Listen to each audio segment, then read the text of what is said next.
It's not Sunday, though. It's Saturday. I'll talk a little bit about why we're doing the show today. We'll see how that does for viewers and whatnot. Maybe it'll be more regular this way, but typically, if we do some kind of extra recording, we like to call them marathons, where we'll do like 4 episodes in a day instead of our usual two. We like to do those on Saturdays because typically that's when people actually have time. But this week it ended up being that we are doing one of those sessions tomorrow on a Sunday instead. So I was like, the other day, I was like, oh no, that's stream time. We can't. I gotta figure something out. And at first, I thought, well, I could just run a rerun. That's a possibility. And I was like, well, I really don't want to do that. Like, it's only like the 8th week. We're still getting started with this, and I want to keep that consistency up. So I figured probably better just to move the day one day earlier, and then keep it going that way. So we got awesome stuff coming because of that recording. Really, really excited. I don't want to talk too much about it because it's something that's still pretty. You listeners won't be seeing that for a little while. But today we are here. Our focus for this week is Orcs and Goblins. One of my favorites. I love these guys. I did play them in Warhammer Fantasy Battle for a while. I think I've talked about this. I sold them to Taylor because they were not kind to me. It was.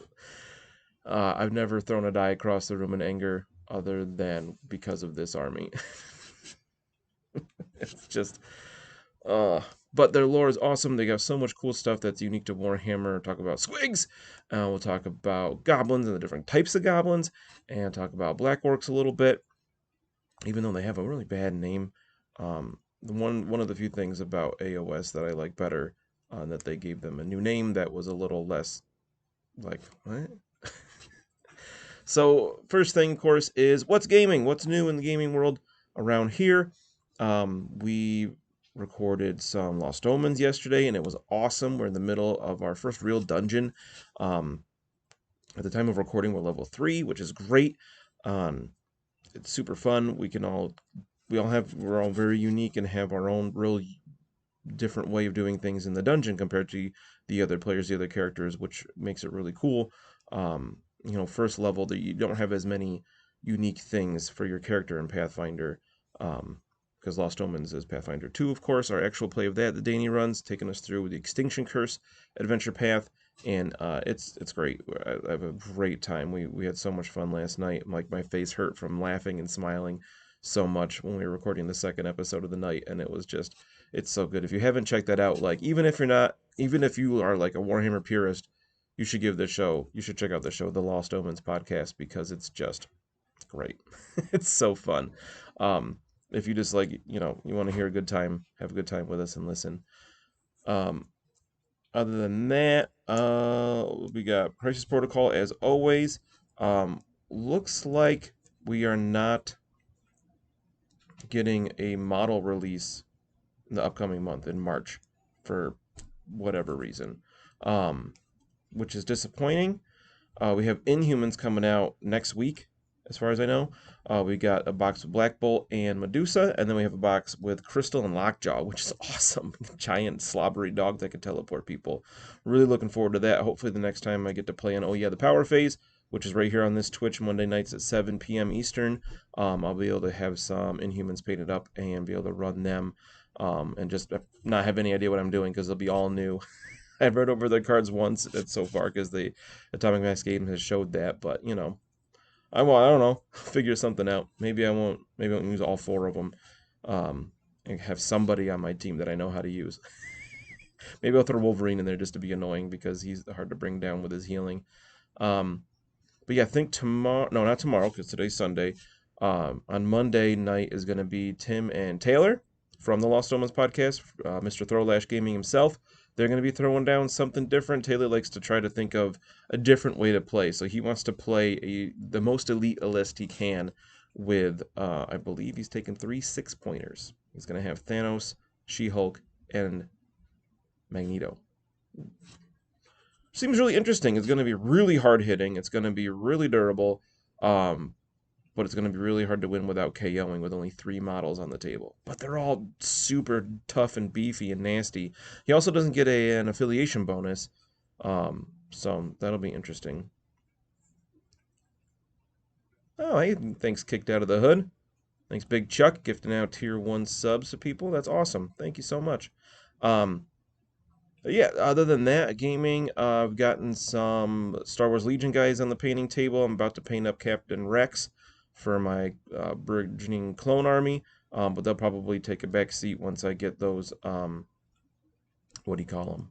Those Inhumans in, right? So, looking forward to that. Other than that, I've been spending a lot of time prepping the Southlands campaign that's coming up soon. Take a second to talk about our promotion for that. So Patreon members, the $10 tier and above, are going to have access to the show when it comes out. First of all, a whole brand new show, completely new everything, podcast and video forms, where the PCs are traveling with an expedition down to the Southlands to try to establish a new Imperial colony. What we're doing throughout the rest of the month of February is Patreon backers $10 and up again can create an NPC with me to include in the game. I got our first complete one yesterday from Bastion. Good old Bastion has created a Tillian civil engineer who is very, very smart, but he's more focused on planning the layout of a city than making things go boom, which other engineers thinks he's weird because of that, which sounds really fun. I've already made sure to include him in the beginning, and Bastion did a great job fleshing that character out, so I'm really excited to include that. So I can't wait to see what else other people come up with. I know people have talked to me about Anthony, one of our bigger sponsors from Bearded Dragon Games.online. He's very civil. Hey, Bastion. He is working with me to make a merchant who's going to be like a traveling merchant, like a peddler, which is just funny because, of course, Anthony owns a game store, so it's very fitting. And I think Dagna's talking to me about including some kind of mercenary company either with them on the expedition or that the party will meet, so we'll have to get that ironed out pretty soon, which I am also looking forward to. Trying to think if there's anything else going on the gaming. I mean, other than what we record, obviously, it's difficult to get other games in. There's just not. Our recording schedule is a lot. Of course, we have the Power Phase on Monday. We record every Friday for either a Grim Podcast, Perilous Adventure, or the Lost Omens podcast, and then we record at least one other day a week for other games or getting more episodes of one of those games in. Tim and Chuck record their Elite 8 Showdown every week, of course, and it's just busy. So, trying to fit in other games. We got to play Marvel Champions a couple back in December, Tim and JB and I, and we did not do well. That game is hard. It was really fun, but we did not do well, and it turned out JB wasn't feeling well that day, so he wasn't really into it anyway. We're going to give it another shot in the near future, so looking forward to talk about that some more. Yeah, that's about it. Been reading a lot of stuff for Warhammer and prepping this campaign and getting ready for, we've recorded the first few episodes of being into Death on the Reich for a Grim Podcast of Perilous Adventure, and that will be coming up this coming Thursday, February 11th, is an episode. It's kind of a in-between episode between The Enemy in Shadow and Death on the Reich. Whereas the next week, episode 40, is really we are in Death on the Reich now. Very excited for that. Really, really excited for that. It's going to be great. Loving it. But yeah, that's about it for what's gaming. So let's take a look at our Black Library recommendation for the week. So today's lore focus is Orcs and Goblins. But I don't know of any Warhammer Fantasy novel that focuses on the Orcs and Goblins. Obviously, they're included as antagonists and enemies in different books. I thought about doing Orc Slayer from Gotrek and Felix. I thought about doing, I think it's Dragon Slayer from Gotrek and Felix, where they fight. He fights an Orc war boss, and there's a really cool scene where it changes point of view partway through the chapter, where it's from the Orc's point of view, where he's fighting Gotrek, and he's like, "Oh, this guy's no problem," and then he's like, all of a sudden, I can't feel my hand. And he looks and his hand has been chopped off, and he's dropped his axe because he can't handle it because he doesn't have a hand. I thought that was really fun. But I feel like it doesn't have to be the recommendation doesn't have to be themed perfectly with the the lore focus every week because it's the different segments of the same show. So this week I decided to talk about one of my like accidental favorites. This was one again my brother had because he bought like everything he could back in the day at like the local Borders before it closed or Barnes and Noble or whatever, and he bought books all the time. And I was like, I don't know what this one is, but I'll check it out because I think I read all the other ones he had. So I want to talk about Valnir's Bane, the first of the Blackhearts series. And this one, looking at it, a bunch of Chaos Warriors on the cover. Cool picture, terrible cover to go with the content of the book. So it's the story is by Nathan Long, came out in 2005, and it's the first of the trilogy. I mean, there's a trilogy and a couple short stories, and it's about this group of prisoners, I guess, for lack of a better word. They're like all enemies of the Empire in a way, but they've done some kind of crime that has garnered them a death sentence. Yeah, Bastion says he loves the Blackhearts. I love this one. It gets some flack for being cliche because of the basic premise, but it's fun adventure. It's great. I love it because the main character. Wow, I was like, what is that word? Protagonist. I think I was thinking. Um, is actually an Empire Pistolier who gets in a bunch of trouble, and he's like a disgraced noble. His name's Rainer, and he gets pulled into this group where they say, all right, well, you can work for us to go basically on this suicide mission to get Valnir's Bane, which is a magical standard from the Middle Mountains, or you're going to be executed for your crimes. And he's like, well, duh, yeah, I'm going to do this. Bastion says the characters make it, but the stories are okay for sure. I love the characters in this because they're all over the place. It starts with 10 different prisoners that go on this mission, and it becomes this like pseudo horror adventure down in the depths of the Middle Mountains, and not everybody makes that alive. Uh, a lot of them don't. And it's just really, I really like the characters in it are so fun and they're so all over the place. It's almost like a really big adventuring party in an RPG going on this adventure. To actually be, it seems like a really good, like foundation for a campaign to run, or at least a short campaign where you are thrown into these very dangerous situations and not expected to make it out alive because the people putting you in these situations don't care if you make it out alive because they would kill you anyway. Um, Now I kind of want to do that as a campaign. Southlands is going to take a long time as it is, but that's a really cool one. But yeah, this one, the first book of it, um, it's just solid. I don't remember the other ones as well, but I definitely remember reading all three and really liking them and seeing what happens with Rainer as he goes through, trying to finish these missions, um, and getting to know the other characters and how. And I think each book they add some more, then other people die and whatnot. So it's really getting to know them and seeing how they survive and what they do with their life, with surviving, and like what lengths do they go to survive in these situations. So highly recommend Valnir's Bane and the rest of the Blackhearts series. Just fun adventure. If you're looking for, high prose, you're not reading Warhammer books anyway. This is that these are a different kind of literature, and that's fine. Like I love these. They're an easier read because they are trying to be written for anybody, basically for anybody to jump into. And this one's old enough that it was before they changed. Black Library changed how they wanted the books to be written in their shorter form. It's like they're usually about 250 pages. Nowadays they're more like 400. They changed that at least 10 years ago, I think. It was a while ago. They kind of did an overhaul of what was expected from a Black Library novel. Especially, I think it started with the Horus Heresy books, where they wanted it to read more like historical fiction almost, but pure fiction, obviously. But like the Horus Heresy novels are accepted as not only really good sci-fi books, but just good fiction anyway, well written, good characters, all that. Before then, it was more, people consider pulp. It was just pulp adventure, which is great. It's exactly what it does. It says what it does what it says in the tin. That's the saying. So this Valnir's Bane is one that really emulates that to a high degree. Love it. Love it, love it, love it. All right, lore focus of the week. That's what you're here for, right? Grim stream of Perilous lore. I didn't even say the name of the show in the beginning. You can see it. It's up there. That's the right... Oh, I got the right one.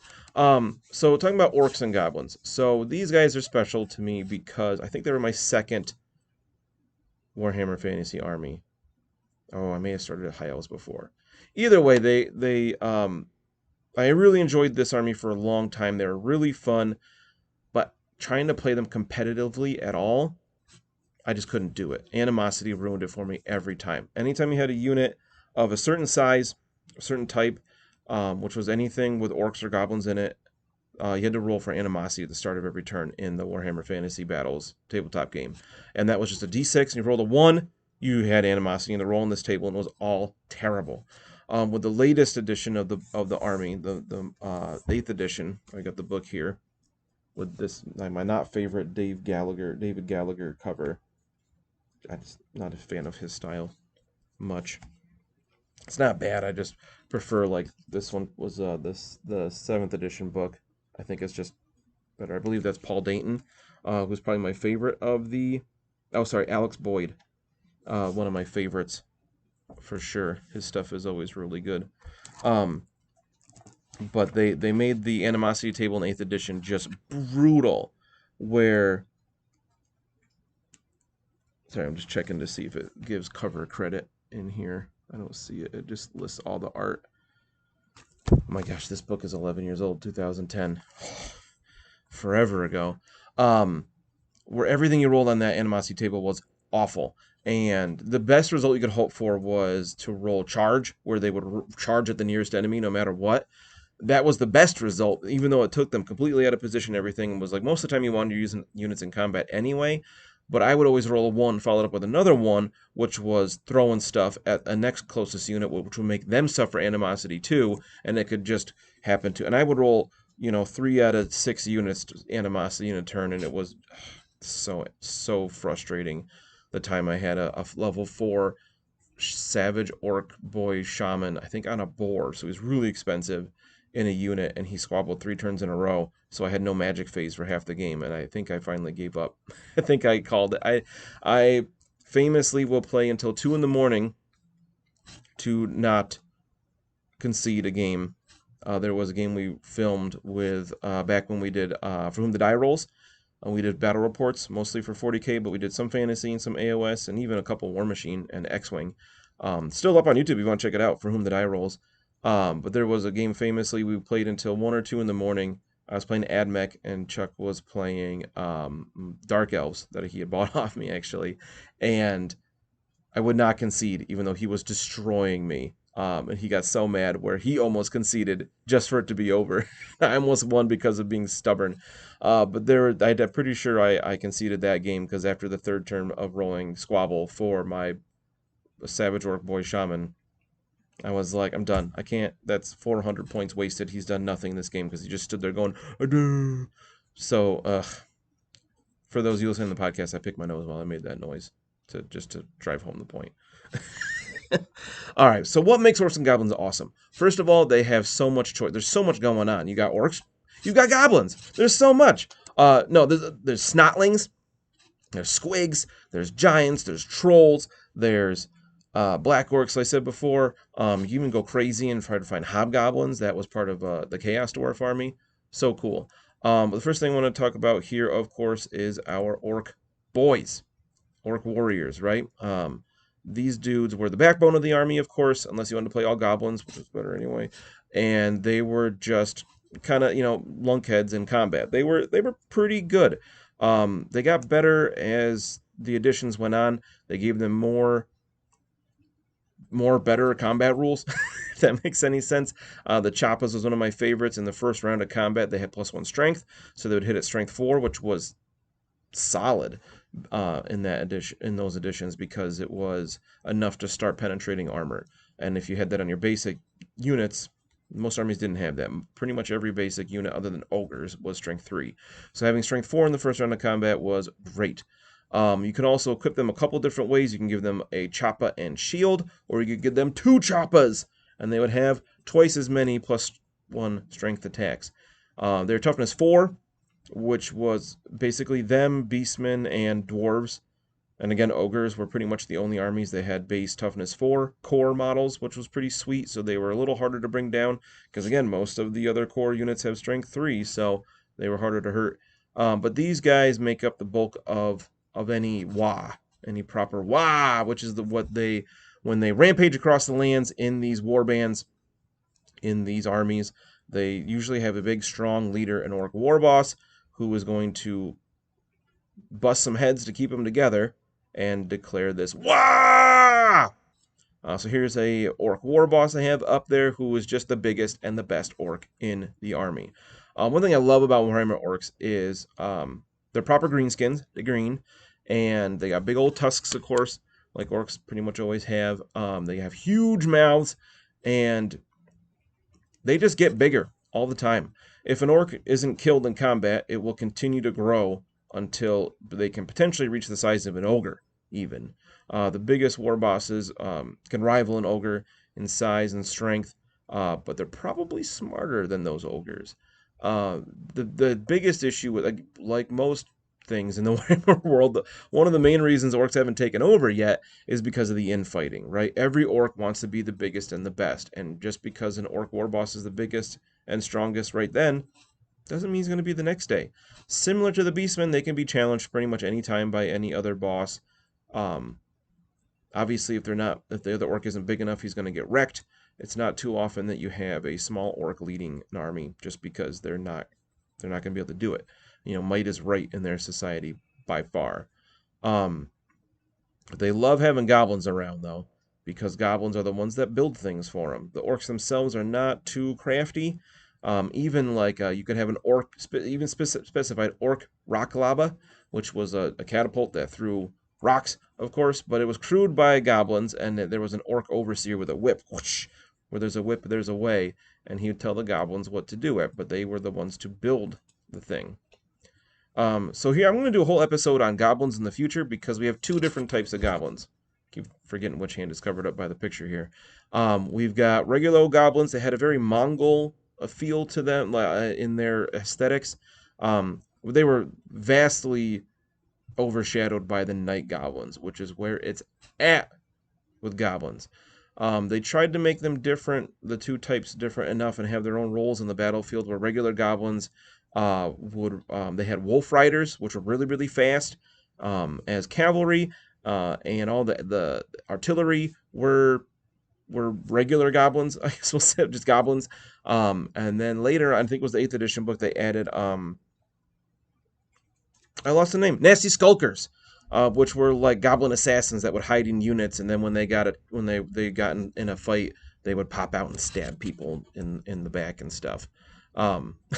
Yeah, Blaren says, "Wow, Bastion, yeah, sound effects. When you got orcs, you got to do it." I remember there was a time in college, me and my friends would play Warhammer all the time, and we were super nerds. Obviously, I don't remember why, we were driving down the road one day, and we all decided just to see how long we could yell "Wah!" I think we opened the window, so that was probably a little weird for the people around in town, but it was fun at the time. But the goblins, the Night Goblins always overshadowed the regular goblins, because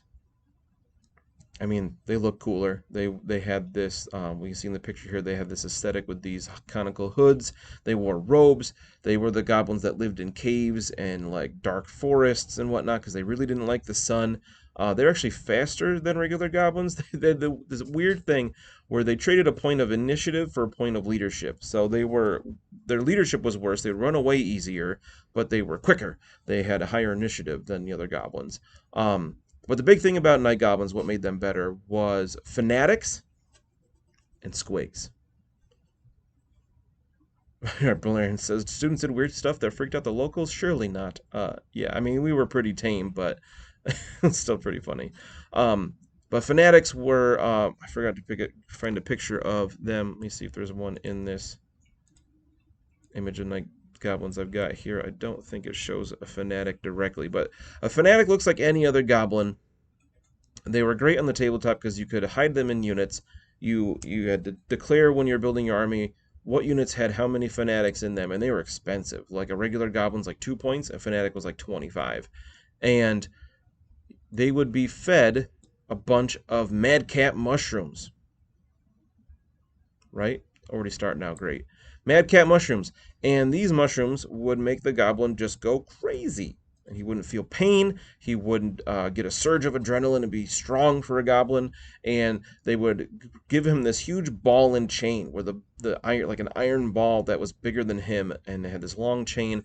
And they would shove him out of the unit, and he would just start flailing this chain and ball and chain around, just probably laughing his fool head off. And they would go out towards the enemy unit, and if they hit them, they would do a bunch of damage, and they'd like pop out the other side. But you could shoot them, or you could land on them, and they would die and do more hits. And they were awesome. They were so great. It was a huge pain to deal with playing the game, because it was, if you came within 8 inches of a unit with any fanatics, whatever your opponent was doing, they had to stop. And then you release the fanatics, even if they were charging at you. Then they have to charge through the fanatics. They were disgusting, and they were awesome. Leslie Blair says, I bought a Mangler Squig recently. I don't play Sigmar, but man, I love Squigs. Right? Yeah, just buy Squig models to paint and put on a shelf or whatever. Like, they're so awesome. Squigs are probably... No, they're my favorite part of the Orcs and Goblins. Come on. This the first trying to get Janie into Warhammer. She was interested in Squigs. She liked painting the models for a while, way back in the day, like back in high school. And she painted up some Squig models. And when I sold my Orc and Goblin army to Taylor, I kept Squigs, or most of the Squigs. Yep, there she is in the chat. Squigs! So, where's my picture of Squigs? There it is. So here we got a couple different kinds of Squigs. We've got, there's regular old cave Squigs that are about the size of a goblin. They might be a little shorter, but they're more voluminous. They got more volume. Is what I'm trying to say. They're bigger. They're little fungus monsters that are mostly teeth. They got some bouncy legs, and they usually have a rule called boing or something like that, where they'll bounce around the table into the enemy and try to eat them. That's all they want to do. There are lots of variants of Squigs over the years. They've added more and more. I love this. In this picture, we have some basic cave Squigs. We have a Squig hopper, which are goblins that ride Squigs as a mount, which is awesome. We have some colossal Squigs in the back. We've got some Mangler Squigs, which are real big Squigs that just kind of go crazy around the table and acted a lot like fanatics, but they're always on their own outside of units. We even have like an Angler Squig down in the bottom corner, where it looks like an angler fish, it's got that little glowy thing on top of its head to attract potential prey. In the Age of Sigmar separate game, Underworlds started with Shadespire. They had first off, they had a Night Goblin warband in that. They're called Gloomspite Gits in that setting. And they had a couple. There was a Squig herder with 2 Squigs in it. There was like Bone Cruncha and another one. They had names. They're awesome. I loved painting them. They're so fun. They also came out with another warband that was a troll, and then he had 2 or 3 different kinds of Squigs with him. One of them was a Stalag Squig, which looked like a stalagmite, but had a little mouth. So you just put it on the board, and it wouldn't move anywhere. But if anybody got near it, it'd be like, argh. It couldn't move because it was a stalagmite, but it was still a Squig. There was like a shroom Squig, that was like this weird mushroom thing. But then there was also a bat Squig, which was a little tiny Squig with little bat wings, and people called it the Squidgen.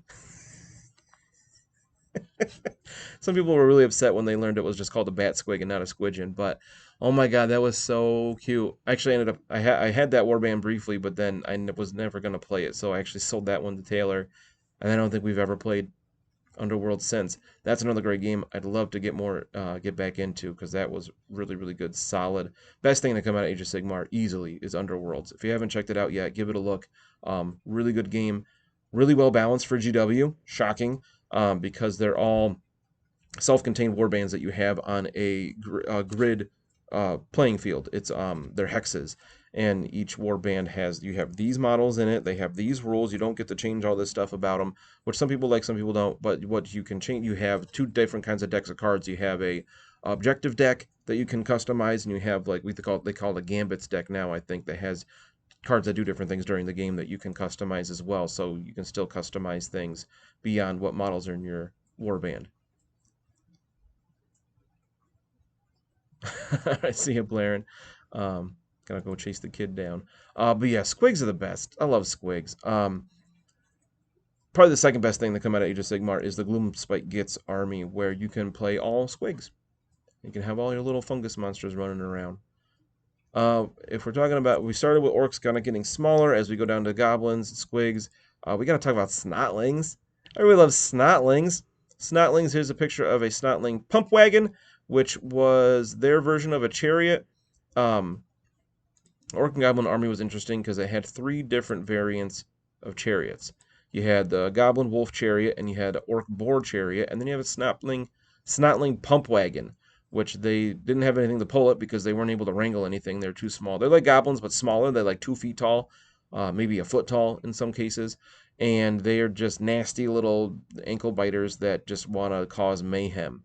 There are some theories in the Warhammer world that Snotlings, if they survive, will grow into goblins, which can then grow into orcs.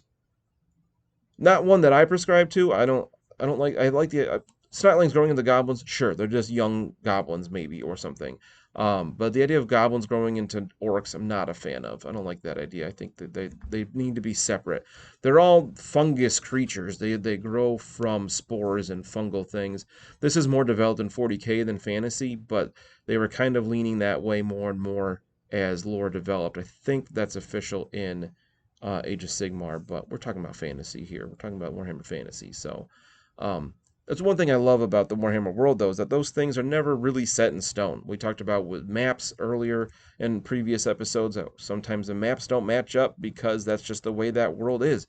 Some cartographers are better than others or do things differently, so the maps aren't always perfect compared to each other, which I'm kind of taking advantage of with my Southlands map because was making up a place and I looked at other maps of the Southlands, and I was like, oh, it can fit here really well, but I'll just kind of pretend that's not there. Oh, we'll move those mountains closer, whatever it is, change it up, because that's how it is in Warhammer anyway. But Snotlings are hilarious little creatures. They're green, of course. They look a lot like little goblins, and these pump wagons, you can see these guys turning these wheels around to make it go, and then they crash into the enemy, and then they mostly die anyway. You could also take in the Snotling swarms of units, just bases full of snotlings that were just kind of really crappy and just kind of fun, and it was kind of a game in itself. Could your snotling swarm kill anything during the game, or survive? Then you kind of win a Pyrrhic victory. So we started with orcs and went smaller. Let's go. What are bigger than orcs? Why not talk about black orcs? So black orcs are real interesting to me because they kind of are not part of normal orc society. Black orcs are actually created by chaos dwarves over in the Darklands, which is to the east of the Empire, on the other side of the World's Edge Mountains, which is kind of like a barren wasteland. And they've enslaved hobgoblins, which are like goblins but taller, more or less. They look a little different, but not much. And they did something to create black orcs. So they took other orcs and like mutated them in ways, or we don't really know. It was just that they created them and had them as slaves, as like shock troop warriors for themselves. But eventually they were able to kind of revolt and free themselves from the clutches of the chaos dwarves and made their way to the old world and were able to entrench themselves in orc culture as the biggest and the best. They are bigger than regular orcs. I believe they're called black orcs because they typically have their dark green, like a forest green, like a dark angel's green. In Age of Sigmar, they kind of rebranded them as the Iron Jaws, which better name than black orcs because they don't even have black skin. It doesn't even make sense. But the Iron Jaws, Tim was in love with these guys for a while because he called them construction worker orcs because they wore all banged up, dented, and weathered yellow armor, bright yellow, whereas typically the black orcs in fantasy would wear black armor, of course. The only thing that set them apart from other orcs is that they would cover themselves in armor. They're the only unit in the army that would get heavy armor. They were very expensive in the game, and they were even more customizable. They could take a choppa and a shield. They could take 2 choppas, or they could take a big choppa. Yeah, the big chopper, great chopper, was a great weapon. Like this guy in the picture has a two-handed axe. There would be a great weapon chopper.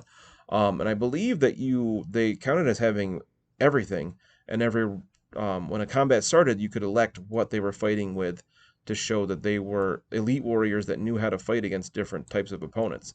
Not only were they good at chopping up the chaff with multiple choppas, but if they found themselves fighting something like ogres, they could switch to great weapons to be able to do more damage to big things. Really cool. Very unique for orcs. And also because of Black Orcs, we get Grimgor Ironhide, the best orc there is ever. So this guy's my favorite. I had a model of him back in the day. I think Taylor has it, or he sold the orc portion of that army. Um, he's just amazing because he's like the epitome of orkiness. He was a black orc that led a Wa from the Darklands into the Empire, building it up as it went. And when Storm of Chaos was part of the official lore, is when Grimgor first came around. He was, I think, the only person to ever defeat Kroll, was that his name? Oh no, I think it's Kroll the Conqueror, who was this Chaos Warrior from the North. Who, his thing was that he was like the supreme duelist. He was like the Obi-Wan Kenobi of the Warhammer world, where he could take anybody one-on-one, until he fought Grimgor, because he could study an opponent and learn what they're going to do really quickly and react to that. He was really cool because he had two weapons and a shield, and he could like get the benefits of both at once. I think he was the only model that could do that in the game, which was really neat. But when he fought Grimgor, he couldn't predict what Grimgor was going to do. Grimgor just had one big old axe that looked like a great axe, but he could wield it with one hand. I think it was called Gitsnick, which is just a great name.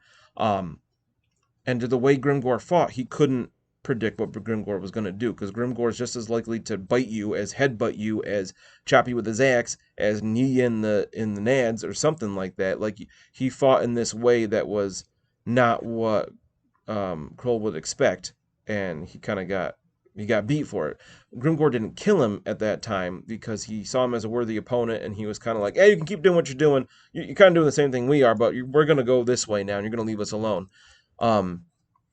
And then it was the whole Storm of Chaos thing that kind of got retconned in the end times. It's weird. There was that bit there. It ended. I think I talked about this briefly with the old way they used to do global campaigns, where you could record your results of games on their website, and that would determine what would happen in the stories. And because orcs won overall, as opposed to like the forces of good and the forces of bad or whatever, when it came down to Archaon, Lord of the End Times versus Vultan, the Chosen of Sigmar, he's supposed to be like the next coming of Sigmar, and Grimgor, they all ended up fighting together, I think in Middenheim or in the Middle Mountains. Grimgor ended up winning that fight overall. And it was mostly Vultan and Archaon fought each other like to a standstill, and then Grimgor just came in, headbutted Archaon, and took him down, and then just held his axe at his throat, and he was like, I'm the best! And then just walked away. And he was like, all right, lads, let's go. We did our fighting. We're happy now. I love Grimgor. He's so good. And he was brutal on the tabletop. He was so good. Like, all of his different editions, he was like the best single model, like outside of a Bloodthirster, was like the only thing you could bring down. If I played against somebody that had Grimgor and a block of Black Orcs, you just stayed away from that unit because he was going to destroy everything. He had like 7 or 8 attacks, which was huge in that game, and he made everything around him better. And I think his axe like ignored armor and had killing blow or something like that. It was super good. You did not want to fight Grimgor, and it worked for what he was on the tabletop in the lore. He was the biggest and the best. I love Grimgor. He's so great. There was another one that came out with the Storm of Chaos, another Black Orc character, which I always remember. My mom ended up getting this model for me for Christmas one year, way back in high school again, and she was like so weirded out by it because she had to go and like special order this model because it was one of the special Storm of Chaos models that wasn't easy to get. And I can't remember his name. No, it was a different one that she was kind of embarrassed about. Morglum Neck Snapper was a way like back in like 5th edition model I wanted to get to. I think I wanted his body for something else or even, but Morglum the Neck Snapper was a orc war boss on a boar, and she just thought that name was, she was like embarrassed to say it because my mom's a priest also, which made it even funnier. Who was the guy that was Grimgore's right-hand man? This is going to drive me crazy now. I can picture the model. Yeah, it was Gitsnick. I got that right. He's not in this book. I think he was only in the Storm of Chaos book, and then he just kind of left the story continuity. But he had his own cool stuff. He was a really neat model. I don't remember why I had this little snail bit I put on his shoulder, which I always thought was really funny. Let's try just for a second if I can find him somewhere in here. It's really bothering me. I can't remember his name. I thought maybe they show a picture of him. Maybe that would help me remember the name. But nope, it's not there. Chat, help me out. What was his right hand orc's name? I feel like it also started with a G. Oh well, if somebody can remember, I'm going to look it up when I'm done, but I'd appreciate it if somebody could shoot me a message if you're listening to this podcast version or on YouTube. You can even comment it. You know what? I won't look it up because I want somebody to tell me. involve the listeners, right? Who was this guy? Borgut Facebeater. Thank you, Bastion. There's a G in there somewhere. Yes, Borgut Facebeater. That dude was awesome. He had a headbutt special rule for sure. Oh, that guy was so great. Oh, that like hurt my head trying to think of that. Thank you. Did you have to look that up, or do you remember that off the top of your head, Bastion? Because I'd be impressed. Whew. All right, the last thing I want to talk about, or second to last, penultimate thing I want to talk about with Orcs and Goblins. We're saying we're getting bigger from regular orcs, black orcs. What about the biggest? Giants!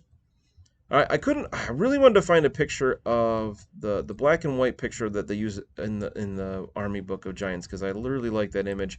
Could not find it on Google. Very surprised. Google failed me. So I just found a picture of the old model, classic. Even Bastion had to look that one up. Stumped you. First of all, I love this model. It was fantastic. I had mine. The one I did, he had smears of green paint over himself because he thought he was just a really big orc. He was called the Big Boy. I think Taylor actually still has this model. I sold it to him as part of that army. He called it Francis, I think. Which is also a great name for a giant. And these guys are great. They love going around with orcs because giants, they like to fight. Not like orcs that like they have to fight all the time or else that drives them crazy. But they enjoy fighting, and orcs are successful enough that they can get the booze that the giants really want. They are completely consumed with the consumption of alcohol. They want to be drunk all the time. You can't tell in this picture, but next to that, looks kind of like a halfling on his belt. Giants are 20 feet tall in Warhammer and Fantasy on average, so that could very well just be a person, but it looks a lot like a halfling. I think there's even a little bit of hair on the feet, so I guess it's a halfling. And he next to the halfling on his belt is a big old barrel, which is just a beer barrel. I think I painted mine to be Bugman's Sectuplex. Can't say it. XXX XXX. That's how I used to say it because I didn't know how to say. How do you say that? There's a bunch of X's. But they just want to drink all the time. Not quite to the point where like Centigores had the drunken rule. But they do have. Giants were prone and are prone to just falling over. They fall over rule where if they stepped over some kind of terrain, they had to test to see if they fell over. If they lost combat, they could fall over, and sometimes that was really good if you're using them on your side because they could fall onto the enemy. They actually had a special template in the book for a fallen giant template, which was just kind of hilarious. But yeah, they like traveling Orc and Goblin armies because they don't have to worry about being civil or anything like that. They can act just like the Orcs do, and they'll get some booze because Orcs aren't huge drinkers of alcohol. They probably create more of their own stuff from like fungus and whatnot, but the Giants will get that from them, and they like it. All right, so I said that was penultimate. The last thing I want to talk about with Orcs and Goblins is this map I was going to show last week, and then I think I just kind of ran out of time. And I was going to use this map to show different orc holds. Different dwarf holds. That's the word. But this one also shows prevalent orc tribes, where those certain was are. So I'm going to zoom it way in and kind of move it around as we talk about this.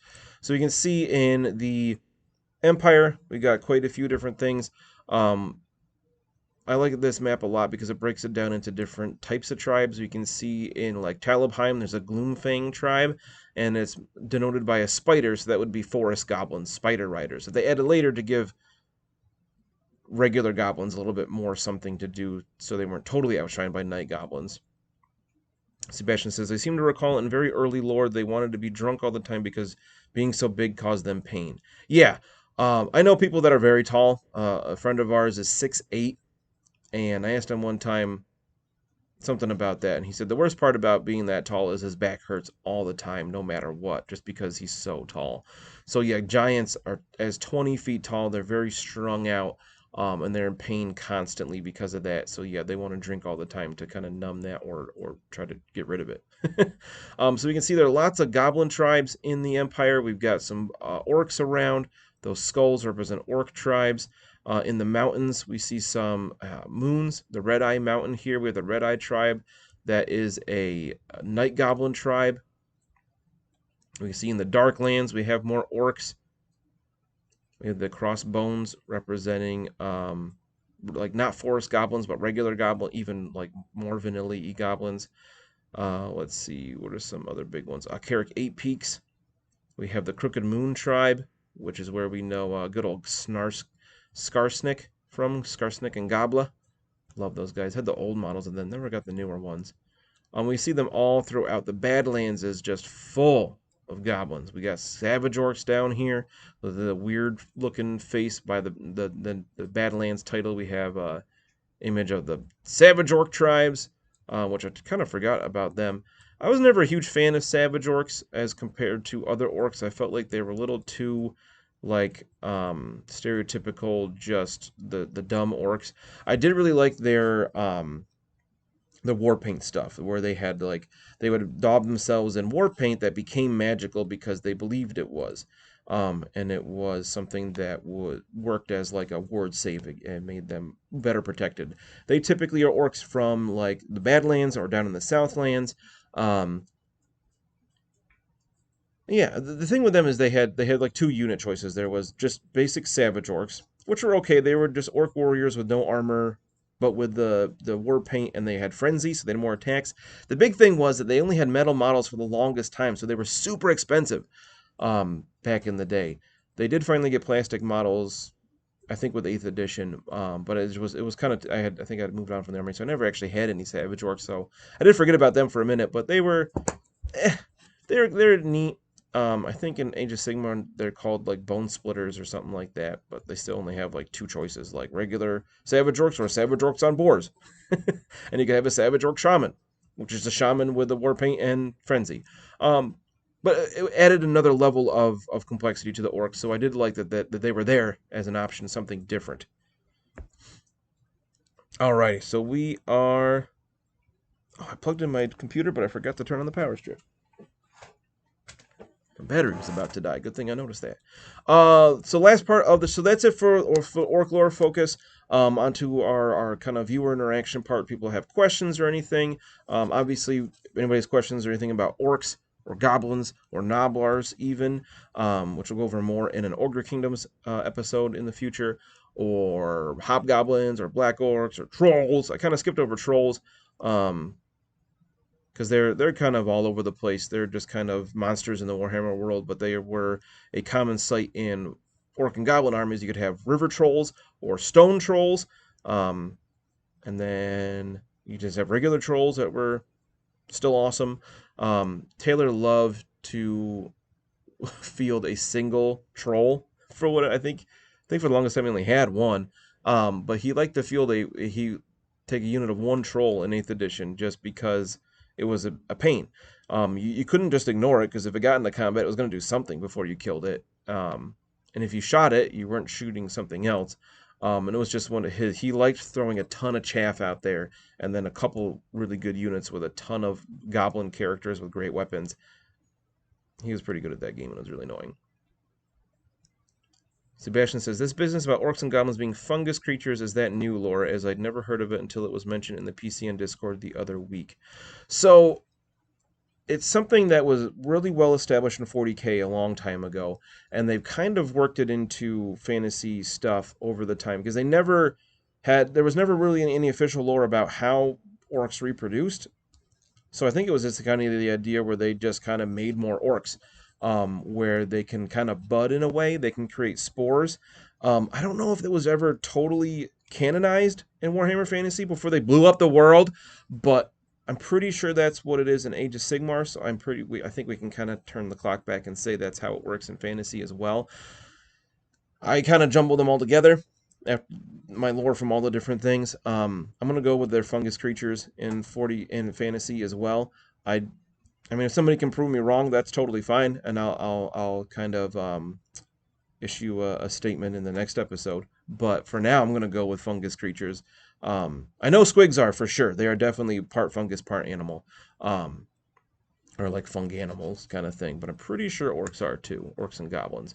So that's a good one there, Bastion. But, like I said, if anybody can find something to kind of prove that one way or the other, that would be awesome. But as far as my knowledge goes, I'm sticking to it. But yeah.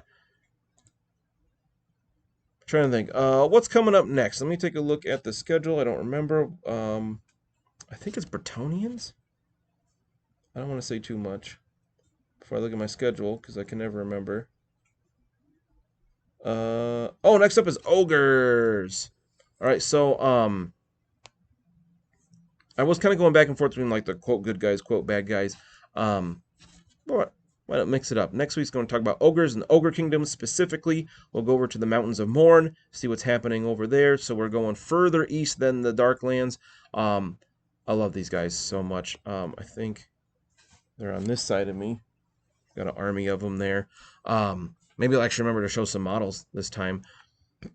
Oh, excuse me, sorry. And we, talk about Gracious Goldtooth and Firebellies and Mornfang Riders and Thunder Tusks. I love Thunder Tusks with their sphere of frost-wreathed ice, which they had to put in there just because it was so hard to say. I think that's kind of what Bastion said. Ogres aren't strictly bad guys. Halflings love them. I think that was one reason why I put them here, because they're not really good or bad. Like, ogres, for the most part, are territorial. They have the Mountains of Morn. They don't want people in their area, but they will also work on either side as mercenaries.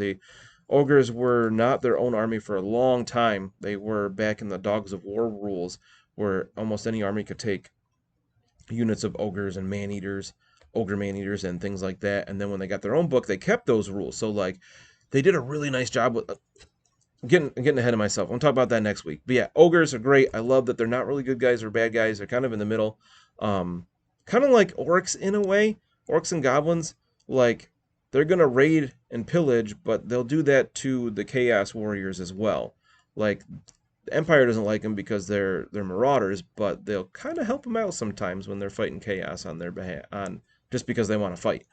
But yeah, excited to talk about ogres next week. Talk a little bit about times. One of the first Warhammer Fantasy Roleplays campaigns I ran back when I was in college, because I got into it when I was in college. It was a game I ran over the summers when I was home and on vacations and whatnot. I would try to contact everybody and say, okay, can we play while we're home? And I let one of my players be an ogre when there were like fan-made rules for it. And that was a bad idea. Whew, he just steamrolled every combat. I'll talk a little bit about him. Where I don't know if I contact him anymore. His name was Nate, or is Nate. I want to find out what the name of that ogre was. I think it was like Throglash, which is funny because it's very similar to Taylor's channel, Throwlash Gaming. Right, the pockets. Yeah, if anybody couldn't make it to the game, they were in the ogre's pockets. It was the perfect explanation. Yeah, we're talking about ogres next week. I think Taylor had actually expressed interest in being a special guest on that episode because he did play ogres for a long time. So, Taylor, I'm sure you're not watching right now because I think you're actually streaming yourself with Minecraft. So, we will be in touch about that. Otherwise, I think that's about all I got for this week. I need some water. My throat hurts after talking for 54 minutes pretty much straight. Otherwise, if he is on, go check out Throwlash Gaming. here on Twitch. He does mostly Minecraft stuff, but I think he's branching out in other games as well. And he's just an awesome guy. If you haven't listened to the Lost Omens podcast yet, do it. He plays Zaresk, the lizard man swashbuckler. And he's one of my favorite people ever. He's a great dude. So check out Throwlash Gaming there and see what shenanigans he's up to. If he's not doing it today, then it's tomorrow. I forget exactly. Unfortunately, I often can't keep up because of our recording schedule. But yeah, we'll talk about ogres next week. Should be back on Sunday, and that's what I got for today. Check if you haven't yet. If you're looking at Warhammer stuff, check out a Grim podcast of Perilous Adventure, our actual play podcast where we are playing through The Enemy Within. If you haven't, I think by the time this is on YouTube, we will be in Death on the Reich. Very excited for that. Super awesome stuff going on. We also have the Lost Omens podcast, of course, that comes out on Mondays. I believe episode 7 just dropped this past week, so episode 8 will be coming out real soon. We've recorded quite a lot already. Super fun time. Just a blast. That cast is hilarious. I think I'm funny once in a while, but the rest of them are really funny. Danny does an amazing job as the GM, trying to wrangle all of us. We got Tim and Big Chuck doing Elite 8 Showdown on Fridays. This last week, yesterday, what was it? I haven't got a chance to listen to it yet. I forget what the topic was. So they do an 8-team, 8-subject single elimination bracket where they talk about anything and everything. And it was, not Tim's birthday episode. So what are Tim's favorite things in the world? Even though Tim's birthday is in June. Really funny concept there. They talk about video games a lot. They talk about things that they like. They talk about things that they don't like. Tim goes on this amazing rant about CW shows in the was it last week's episode? I already forgot what the topic was. Because I got the best actor you can't name episode. Tim goes on a long rant about CW shows, and Charlie gets heated in defending them. Really funny. We also have the Power Phase Monday nights right here on this twitch.tv/professional casual network. We play Crisis Protocol, Marvel Crisis Protocol miniatures game. If it's something that you're thinking about, but you're not really sure what it's about, we did an awesome teaching game with Danny a couple weeks ago that either you can watch on demand on Twitch or should be on the YouTube. If it's not, it will be soon. Tim basically teaches her how to play the game. She had some knowledge of it, so it wasn't like she went in completely blind. And she does a great job of throwing down with A-Force. It's She-Hulk, and she was really happy to field a team of all awesome women that kicked a lot of butt. She picked it up real quick, and she's already a force to be reckoned with. But yeah, that about covers it for today. If you haven't yet, join our Discord or join our Patreon. You can join our Discord that way. We have a lot of talking going on there. WandaVision is a big topic right now. I hopefully be able to go watch that real soon. But if you want to talk with other nerds about nerd stuff, or even if it's not about nerd stuff, our general chat is about all kinds of different things. You can join our Patreon for as little as $1 a month, but obviously the higher tier you go, the more you get. But even the $1 a month tier will get you access to our awesome Discord. Coming up soon, we'll have the Southlands campaign. Very excited about. We've got some other bonus content in the works. We're going to be doing another Patreon exclusive bonus Pathfinder game. Not a whole adventure path spanning campaign, but it'll be probably a couple dozen episodes at least of that. Tim wants to run something. I'm going to save more of that information for later, but that's coming up in the future as well. So if you haven't checked out our actual plays already, get on it. Go check it out. Listen to Elite 8 as well, and check out the Power Phase Monday nights. So I will see you next time. Otherwise, keep gaming. Bye.